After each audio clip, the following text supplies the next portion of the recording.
L'index égalité est bientôt mort et je vous le dis comme je le pense, c'est tant mieux. Non pas que je sois opposé à l'égalité entre les femmes et les hommes dans l'entreprise, bien au contraire, j'en fais la promotion. Et c'est un cheval de bataille pour moi lors de chacune de mes expertises sur la politique sociale dans les entreprises. Mais cet index, c'est vraiment pas la panacée, tel qu'il a été conçu et telles que sont ses règles de fonctionnement. Aussi, on peut dire aujourd'hui, il va bientôt mourir et ce pour deux raisons. D'abord parce que beaucoup de monde réclame depuis longtemps des améliorations du contenu de l'index, des syndicats, des experts, des inspecteurs du travail, etc. Mais surtout parce qu'avant la fin 2025 sera votée une loi d'application de la directive européenne sur la transparence salariale qui va elle-même imposer des critères permettant de juger de l'égalité professionnelle entre les femmes et les hommes dans l'entreprise. Et ces critères sont très différents des critères de l'index. Et il ne pourra subsister deux index différents, d'où la mort probable de l'index tel que nous le connaissons. Dans cette vidéo, je démontre d'abord que l'index, c'est surtout un outil au service de la communication des employeurs. Ensuite, qu'il n'est pas assez contraignant. Troisième point, je vous parle de l'application future de la directive européenne sur la transparence salariale, ce qui amènera, selon moi, quatrièmement, à une refonte ou une disparition de l'index tel que nous le connaissons aujourd'hui. Et cinquièmement, nous nous poserons la question de la possibilité d'aller vers une égalité réelle. Depuis sa mise en place en 2019, l'index de l'égalité professionnelle femmes-hommes est devenu l'un des principaux outils de mesure de la politique d'égalité salariale en France. Il a été instauré par la loi pour la liberté de choisir son avenir professionnel.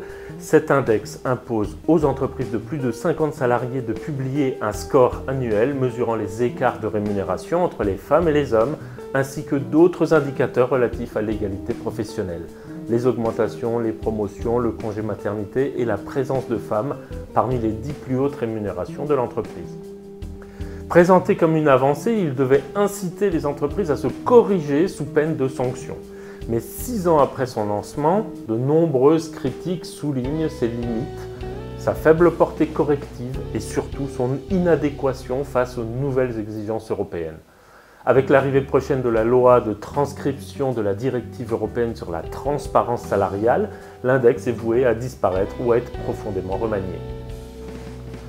L'index égalité est un outil au service de la communication plus que de la transformation. L'objectif affiché dans l'index égalité professionnelle était louable. Mesurer les inégalités de traitement entre les femmes et les hommes au sein des entreprises de plus de 50 salariés et forcer celles qui ne respectent pas leurs obligations à prendre des mesures concrètes. Mais en pratique, l'index a surtout permis aux entreprises de revendiquer une conformité sans réelle remise en cause structurelle.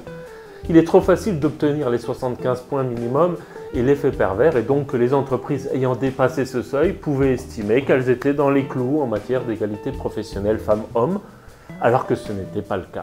En effet, les critères retenus, écart de rémunération, écart d'augmentation individuelle, taux de promotion, augmentation au retour de congé maternité et nombre de femmes parmi les 10 plus hautes rémunérations, sont tous évalués sur une base de points avec des seuils de tolérance relativement larges. Ainsi, une entreprise peut afficher un score supérieur à 75 sur 100 et éviter toute sanction, même si des inégalités persistent de manière significative. De plus, l'auto-évaluation sans contrôle systématique ni obligation de publier les données brutes limite la fiabilité et la comparabilité des résultats. Nombre d'experts et d'expertes en égalité salariale ainsi que les inspections du travail elles-mêmes relèvent encore aujourd'hui que des entreprises peuvent obtenir de bons scores tout en ayant des écarts de rémunération réels non justifiés. L'index permet donc plus facilement de masquer les écarts que de les corriger. Il devient un outil de communication, de conformité formelle, sans grande capacité transformatrice.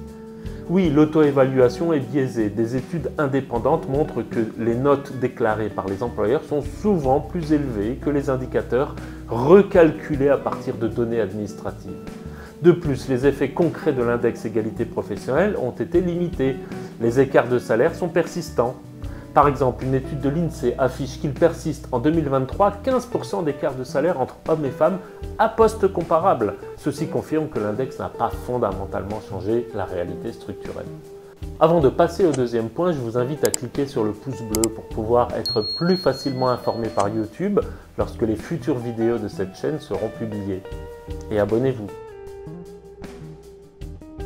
L'autre limite majeure de l'index réside dans le manque de contraintes qu'il impose.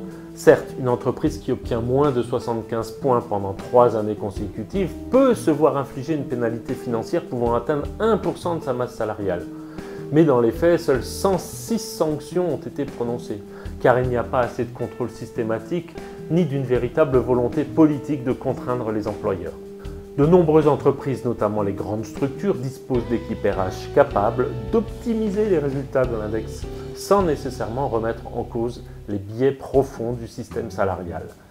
Par ailleurs, l'absence d'obligation de transparence sur les rémunérations réelles limite la capacité des salariés et des représentants du personnel à identifier et contester des discriminations.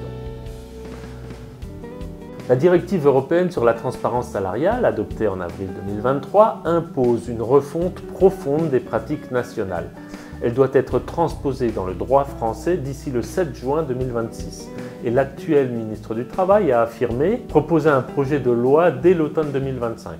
Cette directive rompt avec l'approche souple et incitative de l'index, au profit d'un cadre beaucoup plus exigeant, contraignant et fondé sur une véritable transparence. J'ai fait une vidéo sur ce sujet il y a peu, vous la retrouverez grâce au lien ici en haut de l'écran. Cette directive introduit 3 axes majeurs. Premièrement, la transparence en amont du recrutement. L'obligation pour les offres d'emploi d'indiquer une fourchette de rémunération et l'interdiction de demander l'historique des salaires des candidats et des candidates. Deuxièmement, le droit à l'information en tant que salarié. D'abord, grâce au droit d'accès aux critères de rémunération utilisés dans l'entreprise. Ensuite, les salariés auront accès au salaire moyen par poste, sexe, composantes variables, quartile, etc. Mais surtout par classe d'emploi de même valeur. Pour plus de détails, voir ma vidéo dont je viens de vous parler.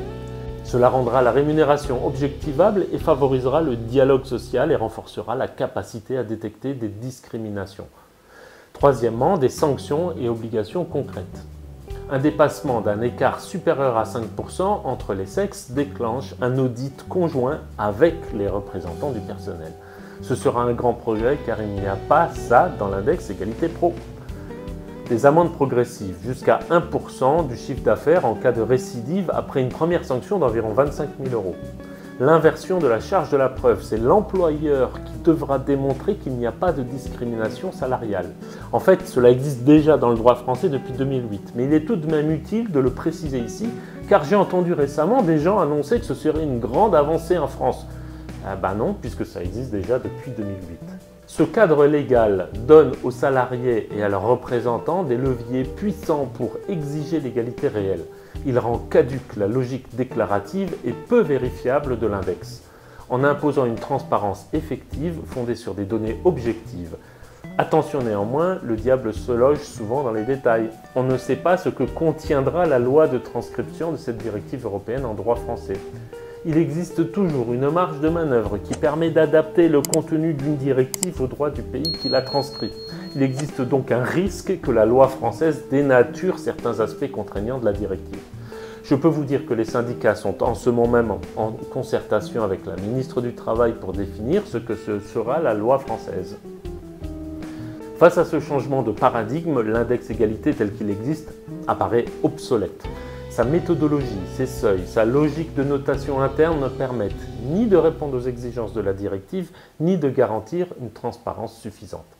Il est donc probable que la future loi de transcription attendue courant 2025 impose une réforme profonde du dispositif. Plusieurs options sont sur la table. Une refonte complète de l'index pour l'aligner sur les exigences européennes avec des indicateurs objectivables, des données publiques et des mécanismes de contrôle renforcés. Une intégration de l'index dans un dispositif plus large de reporting et d'audit, piloté par les services de l'État. Une suppression pure et simple de l'index remplacée par les obligations de transparence et de correction imposées par la directive. Dans tous les cas, les entreprises vont devoir se préparer à une transition. Elles ne pourront plus se contenter de scores internes, mais devront rendre des comptes sur la réalité des écarts salariaux en s'appuyant sur des données concrètes et vérifiable. La fin annoncée de l'index égalité ne doit pas être vue comme une régression, mais comme une opportunité, car ce qui se profile avec la directive européenne, c'est une toute autre philosophie de l'égalité salariale. Non plus une obligation de moyens, mesurée par des indicateurs dont la fiabilité est contestable, mais une obligation de résultats contrôlables et opposables.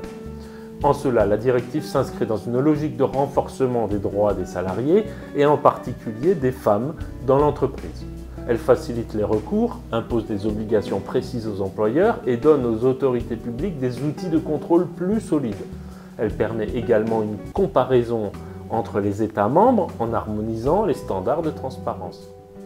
Pour les entreprises françaises, cela représentera un défi, mais aussi une occasion d'améliorer leur attractivité, leur justice interne et leur conformité avec les valeurs de l'Union européenne. Cela suppose cependant un accompagnement, une montée en compétence des services RH et une volonté politique forte de faire respecter la future loi.